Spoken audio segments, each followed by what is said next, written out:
Good morning, friends, and it's a delight to be with you again today.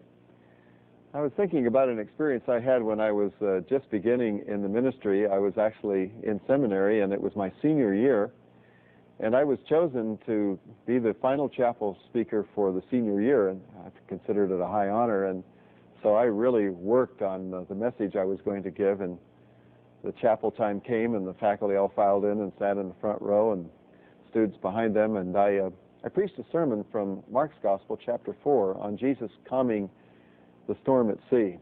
And I said, the storm at sea is like life. We have high winds that are unexpected, that sometimes blow into our life. And we have unexpected fears because suddenly we are threatened, and the little boat of our life is swamped by the danger of adversity. And in the midst of the high winds and our voices of desperation comes an unexpected word of the Lord.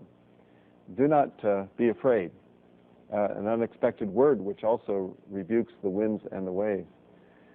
I had really worked on the verbiage of that message, and I must say that I was kind of proud of myself. I thought, this sermon is so filled with a description of seas roiling and billows billowing and winds raging that maybe the power of rhetoric will be enough to make those who are listening just a tad motion sick. I'll never forget when I stepped down after giving that message and the chapel was over. My New Testament professor, Dr. Everett Harrison, came over to me and he said, George, he said, that's always been one of my favorite scriptures. He said, but have you ever noticed at the end when Jesus says to them, rebukes them for their lack of faith and says to them, why are you afraid? Have you no faith? You ever noticed that at the beginning he had told them, let us go across to the other side? He said, in the middle of the storm, they had forgotten the word of Jesus. And when you forget the word of Jesus, you will always be afraid. Right then and there, I knew that for all my 20 minutes of rhetoric, my New Testament professor was gently reminding me that I had missed the main point of the passage. That Jesus tells us as we go through life, don't be afraid, I'm with you. All things work together for good to those who love God, who are called according to his purpose.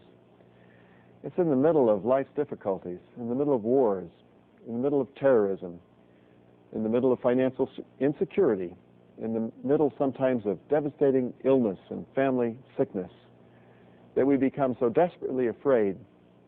And we need to hear anew the word of Jesus, that he is with us, and that he's assured us that we are going to an intended purpose.